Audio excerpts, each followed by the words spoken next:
vu, je l'ai acheté, je l'ai lu. J'ai été déçue. Très beau rime, Océane. Pourtant, je suis vraiment hyper bon public et je rigole de tout, mais pas de Ali Hazelwood. Voilà. J'ai trouvé en plus des moments hyper cringe dans le roman et je me dis mais c'est pas possible, vous êtes bêtes ou quoi? Aujourd'hui je vous retrouve pour une nouvelle vidéo, je suis trop contente de vous la faire. Ça fait hyper longtemps que je ne vous ai pas tourné une vidéo face cam parce que les dernières vidéos que vous avez pu voir c'était des vlogs lecture. Et là je vous retrouve pour une première vidéo face cam dans mon nouvel appartement. Donc aujourd'hui je reviens pour vous faire un bilan lecture. Je suis assez en retard dans mon bilan lecture. Le dernier que vous avez eu c'est le bilan lecture sur le mois de juillet il me semble. Et là je vais vous faire août et septembre. C'est des mois où j'ai beaucoup lu, donc il y a plus d'une vingtaine de romans dont je vais vous parler aujourd'hui, mais en fait il y en a beaucoup que je vous ai déjà parlé en vlog lecture. Et vous le savez, quand je fais mes bilans lecture, les livres que j'ai déjà parlé en vlog lecture, je vous en parle pas énormément dans les bilans lecture, je les évoque, je vous parle un petit peu du résumé, mais je vais pas m'épancher dessus énormément. Et laisser place à des livres dont je vous ai encore jamais parlé. N'hésitez pas à vous prendre une petite boisson chaude, à vous prendre un snack. Moi j'ai un petit thé car je pense que la vidéo va être assez longue parce que je me connais, j'aime parler, je parle beaucoup et j'ai beaucoup de livres à vous présenter. Et prochainement vous aurez mon bilan lecture d'octobre et de novembre parce que c'est des mois où j'ai un petit peu moins lu, j'avais un peu moins de temps vu que j'étais dans mon déménagement etc. Mais à partir de décembre on reprendra les bilans lecture mensuels et on repartira sur de bonnes bases quoi. Le premier roman dont je vais vous parler dans cette vidéo, il s'agit du Cri, écrit par Nicolas Beuglet aux éditions Pocket. C'est un livre, je ne sais pas, par sa couverture, par son résumé, me donnait extrêmement envie. Je l'ai vu, je l'ai acheté, je l'ai lu. J'ai été déçue. Très beau rime, Océane. Je vous en ai parlé dans mon 24 heures de lecture que je vous ai fait il y a quelques mois. Je vous mettrai le petit i en haut. J'ai mis 3,25 sur 5 à ce livre pour note. Il m'a pas vraiment plu. En fait, j'ai beaucoup aimé le début. On est ici sur un thriller avec des enquêteurs. C'est hyper intéressant. On va être dans un hôpital psychiatrique avec un patient qui est mort, la police qui va être appelée, on pense que c'est un suicide, enfin, les employés font passer ça pour un suicide. Les enquêteurs vont très vite comprendre qu'il y a quelque chose de louche derrière cette histoire. Et le roman va prendre une direction que j'ai pas du tout aimée, qui ne m'a pas plu. C'est parti très très loin dans des explications, dans des trucs et tout. J'ai décroché. Et clairement j'ai décroché, j'ai adoré la première partie, la deuxième partie j'ai décroché et ce qui fait que je lui ai mis la note de 3,25. C'était moyen. Mon ressenti final c'était que c'était moyen. Je le recommande parce qu'il est quand même bien et qui peut plaire à des gens, j'en suis sûre. Voilà. Ensuite je vais vous parler de Somber Game de Sarah Gelossi que je vous avais également parlé rapidement, je crois vraiment très rapidement, de Somber Game aux éditions Altériel dans leur collection Real Love. J'étais en partenariat cette année avec cette maison d'édition et je l'ai lu dans ce cadre là. J'ai commencé par le lire et je l'ai ensuite écouté grâce à Nextory. Je suis pas du tout partenaire, j'ai un abonnement et je l'ai écouté en audio et c'était sympa. Je lui ai mis la note de 3,75. C'est une romance que j'ai trouvé assez young adulte dans la réaction des personnages etc. Mais il me semble que c'est un nu adulte et qu'ils ont plus de la vingtaine, genre ils doivent avoir peut-être 25 passés. Et on va être avec une fille qui va demander à son cousin de l'héberger. Son cousin en fait c'est un peu comme son frère, ils ont une très forte alchimie et quand ils étaient plus jeunes ils passaient tous leurs étés ensemble. Ça fait quelques années qu'elle s'éloignait tout ça, qu'elle n'a pas donné de nouvelles et elle revient 7 ans plus tard et son cousin va accepter de l'héberger mais il n'habite plus seul, il habite avec son meilleur ami. Et va y avoir une histoire d'amour du coup entre cette fille et le meilleur ami de son cousin. Donc relation un petit peu interdite, relation un petit peu de amour-haine, puisqu'ils se détestent. Bon, ce côté-là, j'ai trouvé qu'il était assez rapide. C'est pas un enemies to lovers, juste il y a eu des quiproquos, il y a eu des choses qui se sont passées, bref. C'était sympa, vraiment j'ai passé un bon moment de lecture. Après c'est pas la meilleure romance. Ils nous vendent un petit peu comme une romance slow burn, j'ai pas trouvé que c'était tant slow burn que ça. Après c'était bien écrit, c'était sympa à lire, j'ai bien aimé, mais c'était pas la romance de l'année. Ensuite j'ai lu toujours dans le cadre de ce 24 heures Ridaton, Binding 13, donc le premier tome de la saga Boys of Tommen, écrit par Chloé Walsh aux éditions Chatterley. Ce gros parpaing de plus de 800 pages que j'ai bien aimé. Je l'ai même beaucoup aimé vu que je lui ai donné la note de 4,5 étoiles. Je sais que j'ai trouvé des longueurs dans cette romance. C'est une histoire très difficile à lire où on va parler de violence intrafamiliale, de relations toxiques, de personnages qui sont vraiment tristes et qui essayent tout de même de s'en sortir et qui gardent le sourire quand même, même s'ils ont des vies merdiques en fait. C'est par contre ça une vraie romance slow burn. Par contre c'est du young adulte. C'est mon petit défaut, mais après je le savais en lisant que c'était un young adulte et je l'ai ressenti. Après ça n'empêche que j'ai beaucoup aimé, je lui ai donné la note de 4,5 étoiles sur 5. Donc c'est une très très bonne lecture. Je m'attendais quand même à avoir un coup de cœur, j'en ai pas eu. J'ai hâte de lire les prochains tomes parce que la fin m'a donné envie de lire la suite. Ça va être à chaque fois des duologies sur des couples différents. Et ça c'est une romance que je vous recommande beaucoup, très hypée par le Bookstar, BookTok, par tout le monde, mais je comprends totalement la hype, c'était vachement cool. Ensuite je vous parle de My Birthday que j'ai également lu dans ce 24 heures Ridaton, c'est le dernier, écrit par Minuit et demi et auto-publié. Minuit et demi c'est une autrice que j'aime énormément, j'ai lu ses 2 précédents livres, donc il y avait Sans scrupules ou No scrupules. Donc c'était un triangle amoureux, j'aime pas les triangles amoureux et elle m'a fait aimer ce triangle amoureux là. Donc elle est trop forte. Et ensuite il y avait Décrocher la lune ou Décrocher les étoiles qui était une romance qui se passait dans un cirque et c'était incroyable. J'avais également eu un coup de cœur pour ce livre là. C'est une autrice dont j'aime énormément la plume et donc là elle nous plonge dans une dark romance. Et ça va être une duologie, je possède déjà le tome 2, j'ai trop hâte de le découvrir, je ne l'ai pas encore lu. Ce tome 1 je l'ai vraiment beaucoup aimé. Ça a été un coup de cœur, un petit coup de cœur. C'était extra. C'est pour public averti, pour des personnes qui sont majeures. Ce livre aborde des thèmes chauds, compliqués, voilà, c'est de la dark. Il y a tous les trigger warnings à la fin du livre. C'est un objet livre qui est magnifique, je l'avais eu avec des goodies, il y a un chasse-page. La couverture elle est canon et l'intérieur est vraiment incroyable. On va être sur Myron qui, lorsqu'il n'a que 12 ans, il vit dans une famille où son père c'est un grand barjot et sa mère va très vite partir et le laisser seul avec son père.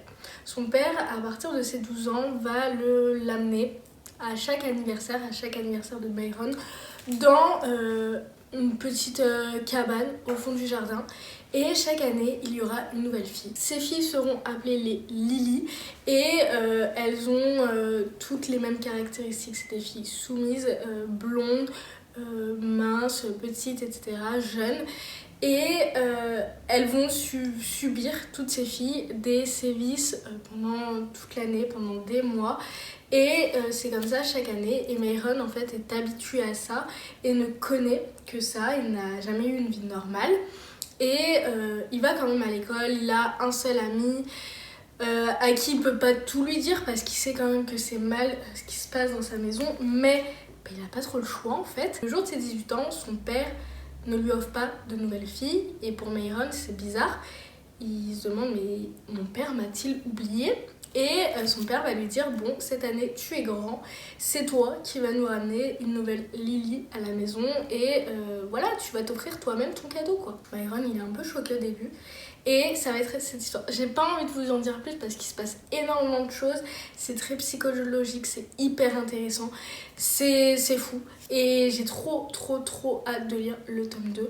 Donc voilà, je le recommande mais vraiment avec des warnings, c'est pas pour tout le monde donc protégez-vous. Ok, ensuite j'ai lu Love on the Brain écrit par Ali Hazelwood aux éditions Hauteville il me semble. Je l'ai lu en e-book, j'avais lu The Love Hypothesis de la même autrice il y a quelques années que j'avais bien aimé il me semble, je crois pas que ça avait été un coup de cœur mais je l'avais bien aimé. Et là, avec Love Runs the Brain, ça a été une réelle déception. Je lui ai mis la note de 2,5 étoiles, je pense, pour être gentille, je lui ai mis la moyenne. Mais en fait, je me suis pas du tout attachée au personnage, j'ai pas du tout été accrochée à l'histoire. Je me suis ennuyée, clairement. Il y a quelque chose dans la plume d'Ali Hazelwood que j'aime pas vraiment, c'est que parfois elle a un humour un peu spécial et son humour ne me fait pas rire. Et parfois j'ai l'impression qu'elle force un peu avec cet humour-là, mais c'est pas un humour qui prend avec moi. Pourtant, je suis vraiment hyper bon public et je rigole de tout, mais pas de Ali Hazelwood. Voilà. On va être comme dans The Love Hypothesis, dans le monde des sciences. C'est pas un univers, moi, qui me plaît vraiment, mais si c'est bien fait, si je suis attachée au personnage, si j'aime l'ambiance, etc., je peux aimer. Mais là, vraiment, dans celui-ci, j'ai vraiment pas accroché à l'ambiance. On va être sur en plus, un peu un Enemies to Lovers, mais c'est pas un Enemies to Lovers. Il y a quelques passages qui sont mignons. Oui, elle essaye de faire des mecs qui sont green flag, mais le mec, en fait, j'ai pas accroché à lui. Et à partir du moment où j'accroche pas avec le personnage principal masculin, qui me plaît pas, qui m'attire pas, etc., compliqué de rentrer dans l'histoire et du coup compliqué de rentrer dans leur romance. Donc voilà, petite déception pour moi, pour celui-ci. Ça veut pas dire que je vais arrêter de lire ces livres, mais peut-être arrêter les livres dans le monde de la science. Voilà. Ensuite, j'ai lu le tome 6 de la saga Royal Elite et quelques semaines plus tard, j'ai lu le tome 7 qui est l'épilogue de fin. Bon, saga coup de cœur, tome coup de cœur, j'ai eu un coup de cœur je crois pour tous les tomes de cette saga. Dans ce tome-ci, on va être avec le personnage de Cole et le personnage de Silver. Cole déjà, c'était un des mecs qui m'intéressait le plus, qui m'intriguait le plus et qui me plaisait le plus. Et Silver, en fait, c'était une fille que, ok, dans tous les autres tomes, on l'aime pas trop, voilà, c'est vraiment la pétasse de service. Mais là, dans ce tome-là, de l'avoir découvert, d'avoir appris par sa vie, ce par quoi elle est passée, ça m'a attendri son personnage et du coup, c'est un personnage que j'ai beaucoup aimé. C'est une saga, un fan family incroyable que je ne peux que vous recommander. Donc, c'est de la dark romance, dark bully romance. C'est pas pour tout le monde, encore une fois, pour public averti, mais si vous aimez ce genre-là, mais foncez, vraiment, la plume de Rina Kent, elle est hyper agréable, elle est hyper fluide, hyper addictive, ces livres, ils se dévorent, mais tu comprends pas pourquoi. Et là, j'ai trop hâte de tous me les racheter pour pouvoir me faire une grosse relecture de cette saga, parce que saga de 7 tomes, l'épilogue de fin incroyable. Pour moi, les épilogues à la fin des livres, c'est pas forcément ce que j'aime, voilà, tout est beau, tout est rose, bon, on s'en fout un peu. Mais là, j'en avais réellement besoin pour clôturer, fermer ce chapitre et fermer cette saga, cette famille qu'on s'est créée en fait et que j'adore. Et en fait, dans l'épilogue de fin, on voyait les demandes de mariage, les fiançailles, la lune de miel, les enfants, et tout le monde réuni, et couple par couple, et c'était incroyable, voilà. Vous voyez mon amour pour cette saga, je vous la recommande beaucoup. Ensuite, je vous parle de Janu, écrit par Océane Ganem aux éditions Hugo Roman dans leur collection Murmont. Je vous parle de ce roman dans ma vidéo. Je lis des livres hypés par le Booksta et le BookTok et celui-ci en faisait partie. J'avais adoré Mary-Jeanne et j'ai encore plus aimé Janu. De par les sujets abordés dans ce livre, je l'ai trouvé un petit peu plus dark, très profond. La plume de Océane Ganem est une de mes plumes française préférée, peut-être ma plume française préférée, ma plume dans tout en fait. J'adore, ses écrits me parlent vraiment beaucoup, certaines phrases, wow, c'est incroyable. Cette histoire était vraiment très très belle. On va suivre la meilleure amie de la fille de Mary-Jeanne et le frère de la fille du tome 1 et ils vont avoir une romance, donc romance encore une fois un peu interdite avec il me semble un petit age gap qui est pas choquant, moi j'adore les age gap mais là il était pas choquant et un peu enemies to lovers mais en même temps ils ont un peu été ex, enfin, en tout cas ils ont vécu une histoire et là ils se retrouvent quelques années plus tard, lui a fait l'armée donc il y a tout ça qui rentre en jeu, c'était vraiment incroyable. Les papillons, j'adore. Voilà, je vous laisse aller voir le vlog, je pense que j'en parle très très bien. Et si vous avez toujours pas lu de Océane Ganem, lisez un de ses livres. Vraiment, ils sont tous incroyables, mais lisez un de ses livres. C'est tout ce que je vous demande. Ensuite, je vous parle de Addicted, donc le tome 1, Addicted to You, écrit par Krista et Becca Ricci aux éditions Verso. Trop hâte de lire la suite de cette saga, vraiment j'ai kiffé ce premier tome, je vous en parle également dans ma vidéo où je lis des livres hypés par le book sale et BookTok. J'ai vraiment adoré les sujets abordés. On va parler d'addiction, donc addiction au sexe et addiction à l'alcool. Les sujets étaient très bien abordés, j'ai aimé la manière de faire et j'ai vraiment très hâte de lire le tome 2 et le tome 3 qui vont être très touchants. Et ouais, j'ai beaucoup aimé la plume des deux autrices. Je lui ai mis la note de 4,25 étoiles, c'était très très bien fait. Et comme je vous dis, j'ai très hâte de lire la suite de la saga. Très addictif, comme le nom l'indique, Addicted, mais vraiment addictif. Je pense que je l'ai lu en 1 ou 2 journées. Tellement je pouvais plus lâcher les personnages, je me suis beaucoup attachée à eux et je pense qu'il va y avoir également un très bon fan family dans cette saga. C'est quelque chose que j'adore, c'est quand même une saga sur 10 tomes donc il y a des choses à dire mais j'ai trop hâte de la poursuivre. Ensuite, je vous parle d'une duologie coup de cœur My Missing Piece, donc le tome 1 et le tome 2 écrit par Acacia Black aux éditions Nisha, etc. Je l'ai lu donc encore une fois dans le tome 1 dans le cadre du vlog, je lis des livres hypés par le book sale et BookTok, et le tome 2 je l'ai lu dans mon vlog lecture. Mes playlists Spotify choisissent mon temps de lecture sur toute la semaine et les deux je les ai adorés, ça a été 2 énormes coups de cœur. J'ai commencé en fait le tome 1 sans réelles grandes attentes, j'avais entendu que des coups de cœur pour cette duologie et je me disais pourquoi, genre ça a l'air d'être une histoire simple, pourquoi. J'ai lu, j'ai compris, j'ai aimé, j'ai beaucoup trop aimé en fait, je me suis tellement attachée au personnage, j'ai trouvé l'histoire tellement incroyable, les sujets abordés m'ont tellement touchée et m'ont tellement parlé. Histoire de seconde chance, la musique, les lunes sont très importantes dans ces histoires et ce sont des thèmes que j'aime beaucoup retrouver dans les romans. Voilà, la plume de l'autrice incroyable, les citations fous, ça peut se voir, quand même des romans très annotés et avec un petit mystère en arrière-fond qui te tient en haleine et qui est hyper intéressant à suivre. Le passé qui ressurgit quelques années plus tard, etc. Fou. Même si j'avais deviné la fin du tome 2, ça m'a pas empêché de surkiffer cette duologie. Ensuite, j'ai lu Ils n'ont rien vu de Andrea Mara, une autrice dont j'ai lu pas mal de ses thrillers et elle fait des thrillers assez connus. Celui-ci, on va suivre un couple qui ont 3 enfants, il me semble, 2 petites filles et un bébé, si je dis pas de bêtises. Pendant un week-end, ils vont partir à Londres parce que le mari revoit des amis de quand il était plus jeune, ses amis du lycée ou de l'université. Ils se revoient quelques années plus tard. L'ambiance est assez spéciale et le roman va être écrit un coup au présent et un coup quelques heures avant ce qui se passe pour savoir un peu comment se passe leur week-end avec les amis, l'ambiance et connaître un petit peu tous les personnages. Tout le monde est lié à l'histoire et donc le roman commence. Donc la mère à un moment prend le train pour rendre visite à une des amies de son mari. Ses filles sont devant. Ses filles montent dans le train, mais elle est un peu en retard et le train ferme ses portes et disparaît. La mère, elle est affolée, mes filles sont dans le train mais sans moi. Elle prévient tout de suite les gardes, etc. Donc ils communiquent, etc. Et ensuite, ils reçoivent un appel, ils disent « Ok, l'enfant a été retrouvé, il est à la prochaine station. » Et la mère, quand elle entend l'enfant, elle se dit « Comment ça, l'enfant ?» Il y avait mes 2 petites filles. Et effectivement, elle arrive et il n'y a plus qu'une de ses filles, la plus jeune, qui a 3 ans, elle ne peut pas vraiment s'exprimer et expliquer ce qui s'est passé. Elle a 2-3 mots qu'elle prononce, mais c'est tout. Et forcément, où est son autre fille? Qu'est-ce qui s'est passé? Est-ce qu'elle a été enlevée, tuée? Enfin bref, ça va être cette histoire. C'était hyper intéressant, il y avait un très bon suspense, j'ai pas du tout deviné la fin, enfin j'ai deviné un peu avant, mais ce que je veux dire, j'ai quand même été surprise, je m'y attendais pas du tout. Je lui ai mis la note de 3,75 étoiles. Je me suis pas attachée assez au personnage pour vraiment aimer à 100% cette lecture. J'ai trouvé des personnages détestables, même le couple.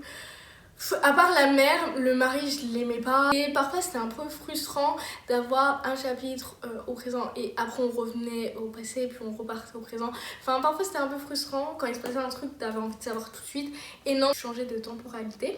mais c'était tout de même intéressant et je vous le conseille comme thriller. Ensuite, j'ai lu Price of Legacy écrit par Anita Higgins aux éditions Hugo Roman dans leur collection New Romance et je l'ai lu également dans le vlog Je lis des livres hypés par le Booksta et le BookTok. Livre que j'ai beaucoup aimé. Ça a été un coup de cœur, j'ai adoré cette histoire et j'ai adoré les personnages. Je sens dans ce livre-là la plume d'Anita Higgins évoluer et prend encore plus en maturité. C'est une plume qui me plaît de plus en plus. Voilà, encore une fois, c'est une autrice où j'ai lu beaucoup de ses romans. Et là, vraiment, je sens un changement d'ambiance, même dans ses personnages. C'est un gros livre. Il y a beaucoup de choses qui se passent. Il y a beaucoup d'évolution. Il y a beaucoup d'approfondissement de certains sujets. Les personnages sont très attachants. Il y a un fin de famille qui se crée et qui est vraiment touchant et j'ai adoré. On va être ici sur un mariage arrangé avec deux familles très riches. En même temps, à un moment, il y a un plot twist qui se passe. Je vais pas du tout vous le dire, mais il y a un plot twist qui se passe genre peut-être à 250-300 pages du roman, donc même pas la moitié. Et j'étais en mode mais what, c'est fou, c'est dingue, je m'y attendais vraiment pas. Et du coup ça ramène un réel mystère. L'ambiance un peu Dark Academia, j'ai adoré, vraiment c'était fou. Je veux d'autres livres dans ce style-là de Anita Higgins parce que c'était incroyable. Ensuite j'ai lu Il court, le furet de M.J. Harley aux éditions 10-18. Donc c'est la suite de la saga sur l'enquêtrice Ellen Grace. Il faut avoir lu obligatoirement le tome 1 avant de lire le tome 2 parce que ça se passe quelques mois après les événements du tome 1, mais on en reparle au début. Vu que moi j'avais un petit peu oublié d'autres trucs, ça m'a rappelé, mais si tu l'as pas du tout lu, tu vas perdre vraiment des infos et ça va être dommage pour ta lecture. J'ai beaucoup aimé. Je pense que j'ai quand même préféré l'enquête du tome 1, mais cette enquête était vraiment hyper intéressante. J'ai beaucoup aimé, j'aime toujours autant que les chapitres soient très courts. C'est à chaque fois des livres que je lis genre en une journée. Ça se dévore, j'ai trop hâte de me prendre d'autres tomes de cette saga. Parce que à chaque fois je les dévore et je passe des bons moments. L'enquêtrice Ellen Grace, c'est toujours une enquêtrice où d'un côté tu l'apprécies beaucoup parce qu'elle fait un travail vraiment de génie, même si elle surpasse un petit peu toutes les lois et elle en fait un petit peu qu'à sa tête. Et c'est ça un peu son défaut, c'est qu'elle en fait qu'à sa tête, qu'elle l'écoute pas, qu'elle se met en danger inutilement parfois, mais en même temps elle est trop forte. Et son autre défaut, c'est que elle est très forte professionnellement parlant, mais avec les individus, niveau relation et tout, elle est archi nulle. Et c'est archi dommage parce que du coup, ça c'est vraiment un vrai défaut sur elle. Après c'est comme ça que son personnage est créé, mais malgré ça on s'attache quand même malgré tout à elle et t'as envie de la voir quand même un peu heureuse et d'avoir quelque chose d'un peu mieux dans sa vie. Mais voilà, en tout cas c'est un roman que j'ai beaucoup aimé, que je vous conseille pour l'instant cette saga, même si j'ai lu que les 2 premiers tomes. Ok, ensuite j'ai lu À tous les garçons que j'ai aimé, le tome 1 écrit par Jenny Han. J'ai vu déjà les films sur Netflix et j'avais trop envie de découvrir les livres inspirés du film. Et après avoir lu ce tome 1, j'ai revu le premier film et c'est plutôt correct. C'est très jeunesse, voilà, ça se passe au lycée, mais c'est mimes. En fait, voilà, je l'ai lu en quelques heures. C'est une romance mimes à lire, doudou, qui fait du bien. C'est pas la romance de l'année, mais c'est sympa. Je lui ai mis la note de 3,75 étoiles sur 5. Voilà, ça a pas du tout été un coup de cœur, mais ça m'a diverti une soirée et c'est tout ce que je demandais à ce roman. Donc voilà, les chapitres sont courts, donc ça se lit bien. Je vais quand même lire le tome 2 et le tome 3, finir la trilogie, parce que la plume est addictive, c'est fluide. Vraiment, je vous dis, ça se lit bien, peut-être entre 2 briquettes. C'est le roman à lire, tu sais pas quoi lire, tu lis ça et ça te fait direct, je pense, passer ta panne de lecture. Parce que c'est vraiment un livre très simple à lire, sans prise de tête. Donc voilà, c'est tout ce que je lui demandais, je l'ai lu, j'ai aimé. Donc voilà. Ok, ensuite j'ai lu People We Meet on Vacation, écrit par Emily Henry. Romance que j'ai bien aimé. Je lui ai mis la note de 3,5 étoiles sur 5. Je l'ai lu, voilà, je crois que c'était encore pendant l'été, ça devait être début septembre. Ça m'a fait passer un bon moment de lecture. Après, ça va être un Friends to Lovers, donc 2 meilleurs amis qui chaque année partaient en vacances et se faisaient des road trips. Voilà, ils font ça depuis des années. Leur relation a toujours été meilleures amies, même si on se rend très compte, même si on a que le point de vue de la fille, que les deux ils sont in love. J'ai trouvé en plus des moments hyper cringe dans le roman et je me dis mais c'est pas possible, vous êtes bêtes ou quoi? Il s'est passé un événement et pendant 3 ans, 3-4 ans je crois, ils vont pas se voir et pas communiquer. Là, la fille, elle est dans un mood où elle veut repartir en vacances et elle veut refaire des vacances avec lui, mais elle sait pas comment revenir vu que ça fait un moment qu'ils ne sont pas parlé, que on ne sait pas trop ce qui s'est passé, bref, c'est tendu. Elle va quand même lui proposer et ils vont repartir en vacances. Le début, en fait, c'est très cringe parce que vu que ça fait un moment qu'ils se sont pas reparlés, ils se retrouvent, ils essayent de faire un peu comme avant, mais forcément, c'est plus comme avant. Les deux ont évolué. Bref, vous pouvez pas recommencer comme avant. Et moi, ce que j'ai pas aimé, c'est que le friends to lover, deux meilleurs amis qui s'aiment mais qui communiquent mal, qui savent pas les choses. Leur relation, elle aurait pu aboutir il y a des années, mais juste ils sont bêtes. Et du coup, j'ai bien aimé le début. J'ai trouvé des grosses longueurs au milieu, je me suis ennuyée et la fin était sympa. Donc voilà, un peu en demi-teinte avec celui-ci. Pourtant, c'est une autrice dont j'ai bien aimé, j'ai beaucoup aimé même Happy Place. Et je crois que c'est tout de ce que j'ai lu d'elle. Mais c'est une autrice, voilà, j'aime bien sa plume et tout. Mais celui-ci, il m'a pas convaincue. Mais la trope aussi me convainquait pas. Donc voilà, il partait aussi un peu mal au début. C'est comme ça, c'est la vie. Ensuite, j'ai lu Rebel Blue Ranch, donc le tome 2, Swift and Saddled, écrit par Lila Sage et aux éditions J'ai lu, donc c'est un tome 2. Je vous en parle dans ma vidéo, mes playlists Spotify choisissent mon temps de lecture pendant une semaine. J'ai adoré, voilà. J'ai un peu moins aimé que le tome 2, mais j'ai quand même beaucoup aimé. Je lui ai mis la note de 4,5 étoiles, donc c'est une très très bonne note. J'aime toujours autant cette saga avec des cow-boys qui se passe dans un ranch. J'aime toujours autant la plume de Lila Sage, j'aime toujours autant ce fan family, j'aime toujours cette ambiance qui est trop cocooning et trop doudou. Et voilà, j'ai trop hâte de lire les prochains tomes. Je vais pas trop vous en parler, mais sachez que si vous cherchez une romance avec des cow-boys sexy, je peux vous l'assurer. Je vous conseille à fond cette saga. En tout cas, les 2 premiers tomes sont vraiment géniaux. Ensuite, j'ai lu Valentina, toujours dans mon même vlog. Je lui ai mis la note de 3 étoiles. Voilà, c'est une dark romance, une mafia romance que j'ai pas forcément aimée. Je m'y attendais, je savais que c'était pas forcément pour moi, un peu dans le même DEL que Captive. Pour moi, je les classerais dans le même DEL. J'ai pas forcément aimé la plume de l'auteur, j'ai pas forcément aimé l'histoire, les personnages, je me suis attachée à personne. Il y avait beaucoup d'action, c'était très divertissant, je peux vous le dire. La fin m'a quand même donné envie un petit peu de découvrir la suite. Pour l'instant, je l'ai pas encore faite. Est-ce que je vais le faire un jour vraiment ? Je ne sais pas. Mais voilà, c'était sympa à découvrir. Il a son public. Je n'étais pas le public visé, mais j'ai voulu essayer. C'était sympa, mais sans plus. Voilà. Ensuite, j'ai lu L'accompagnante de Joe Crow, qui est un thriller et je l'ai également lu dans ce vlog. Donc, n'hésitez pas à aller voir mon vlog pour voir les avis de serment un peu plus détaillés, parce que là, vraiment, j'en parle vite fait. L'accompagnante, j'ai été également déçue. Je lui ai également mis la note de 3 étoiles.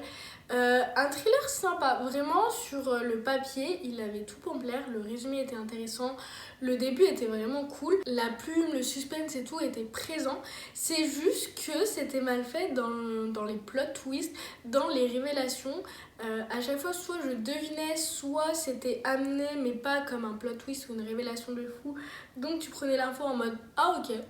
Et du coup, t'as pas de surprise, j'ai pas eu de moment vraiment haut dans le bouquin, juste ça a stagné. La fin m'a pas forcément non plus grave plu. C'était sympa, mais vraiment sans plus. J'ai lu meilleur thriller. Ensuite, j'ai lu Le temps d'un été de Abby Jiménez, donc le premier de l'autrice que je découvre. C'est un tome 3 dans la saga, c'est une saga de 4 tomes, mais c'est avec des couples différents, donc on n'est pas obligé de lire tous les tomes dans l'ordre. J'ai lu ce tome 3 car il me donnait trop envie, vibe été. Et vraiment, ça c'est le roman estival à lire en été, vraiment. Si vous ne l'avez pas lu cet été, lisez-le l'été prochain. Je lui ai mis la note de 4,5 étoiles sur 5. J'ai adoré la vibe, l'histoire, les personnages, je me suis attachée à tout le monde. C'était génial. Je vous en parle bien mieux dans mon vlog de lecture, donc n'hésitez pas à aller le voir. Sachez juste que vraiment ce livre, il m'a procuré trop d'émotions, les personnages je les ai trouvés trop attachants. L'histoire était hyper originale avec cette histoire de malédiction, ils ont la même malédiction. Et c'était hyper frais et fun à lire. Donc voilà, j'ai adoré, ça m'a vraiment donné envie de lire d'autres livres de cette autrice. Donc, hâte de lire les prochains. Ensuite, j'ai relu Les Devilson, donc de Chloé Walleran. J'ai beaucoup aimé cette relecture. Ça n'a pas été un coup de cœur comme dans ma première lecture, mais c'était hyper sympa. En fait, je voulais les relire pour pouvoir les annoter. C'est une saga que j'aime bien. Après, je pense que vu que j'ai un petit peu grandi, je la trouve encore un peu... pas young adulte parce que ça se passe à l'université, etc. Mais c'est vrai que je lis peut-être des livres un petit peu plus matures à l'heure d'aujourd'hui. Et voilà. Je sais que la suite de la saga est mieux parce que ça prend des années avec le temps. Genre, je crois que le tome 4, ça se passe 3 ans plus tard. Enfin bref, des trucs comme ça. Et ça devient un petit peu plus dark au fur et à mesure des tomes. Les personnages prennent un caractère. Il se passe de plus en plus de choses, le fan family progresse, etc. Donc j'ai hâte de plutôt redécouvrir les autres tomes et découvrir enfin le tome 5. En tout cas, ce tome 2, je l'ai beaucoup aimé parce que il y a des personnages qui rentrent en compte, notamment Tai, qui est un de mes personnages chouchou dans cette saga. Donc trop contente de les avoir retrouvés pour la deuxième fois, quoi. C'était trop cool à lire, j'ai beaucoup aimé. En plus, j'avais oublié plein de trucs, donc ça m'a fait redécouvrir plein de trucs. La romance et l'avance, etc. La meuf Avalon, elle a toujours un caractère de feu et ça se confirme dans les prochains tomes.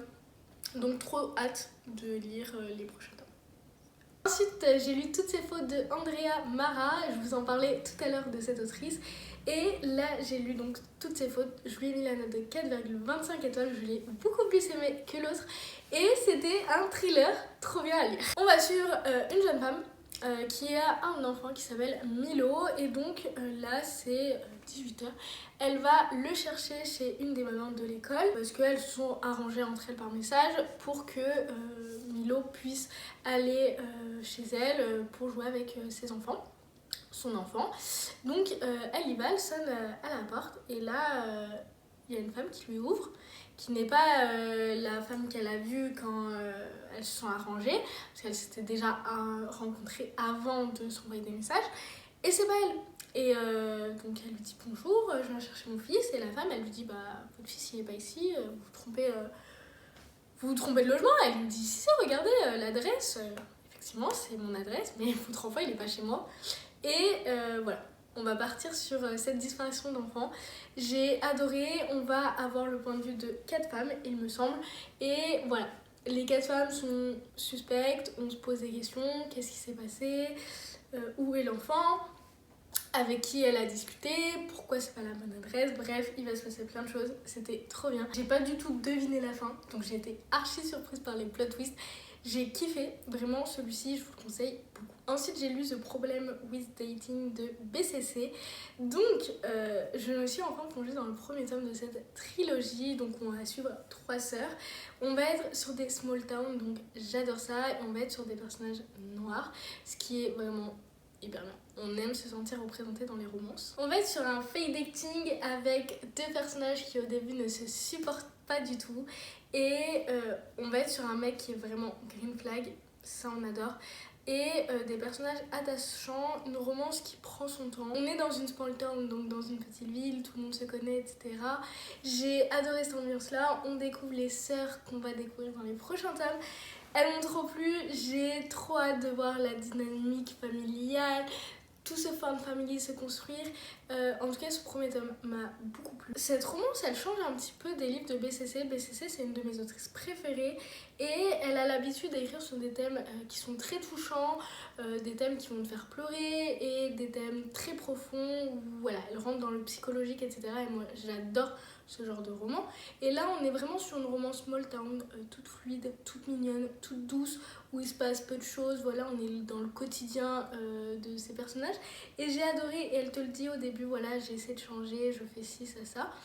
Et j'ai adoré, vraiment, c'était un petit peu dans le même style que sa romance de Noël l'année dernière. Un truc qui change, tout doux, tout mimes, et ça fait du bien, une romance réconfortante doudou avec une petite vibes d'automne. Je l'ai lu au début de l'automne, il est passé crème, c'était tout doux à lire, vraiment romance doudou. C'est tout ce que je peux dire sur ce livre. On est aussi sur un Grumpy Sunshine, et ça j'adore quand le mec il est grumpy et la fille elle est sunshine. Je suis un petit peu comme ça dans la vie, et c'est vrai que j'aime les mecs un peu grumpy, les mecs un peu mystérieux, alors que de l'autre côté je suis archi sunshine. Mais je trouve que le contraste passe très très bien. Et du coup dans ce livre là c'était parfait, j'ai adoré. Donc voilà, trop hâte de suivre les 2 prochains tomes où on va suivre les sœurs de la protagoniste principale de ce livre là. Ensuite pour finir j'ai lu Zodiac Academy, le tome 4. Je commence à avancer dans cette saga et cette saga commence à me plaire de plus en plus. Déjà dès la fin du tome 3 on a eu une révélation sur l'ordre des 2 jumelles qui sont du coup des êtres fantastiques. Et déjà cette révélation folle, dingue, on s'y attend, mais en même temps genre elle est tellement dingue qu'on s'y attend pas vraiment. Et du coup dans ce tome 4 forcément on en parle, forcément ça évolue, on avance vraiment dans l'histoire, on avance aussi pas mal dans les romances. Et ça commence de plus en plus à se préciser. C'est toujours une saga que j'aime énormément. C'est vrai que je peux pas trop vous en parler parce qu'en fait on avance tellement dans l'histoire que si je vous dis le moindre truc en fait je pourrais vous spoiler. Mais sachez que voilà, action, romance, sexe, il y a du sexe, ok. C'est fou. Vraiment le tout fait que c'est fou. Là il y a le tome 5 qui est sorti, je l'ai déjà sur ma liseuse. J'ai qu'une hâte, c'est de le lire. Clairement j'ai trop hâte de le lire. Donc voilà pour mon avis sur ce roman. Voilà, la vidéo est terminée, j'espère qu'elle vous aura plu. Elle a été très longue à tourner, je pense que le montage je vais me détester. Mais voilà, c'est fini. Au moins, je suis un petit peu à jour parce que du coup, là, le mois de novembre est pas fini. Donc, je ne peux pas tourner mon bilan lecture octobre-novembre. Donc, ça veut dire que je suis à jour. Voilà. En tout cas, je vous fais plein de bisous et je vous dis à la prochaine pour une nouvelle vidéo. Bisous! N'hésitez pas à liker, à vous abonner et surtout à commenter. Ça me ferait super.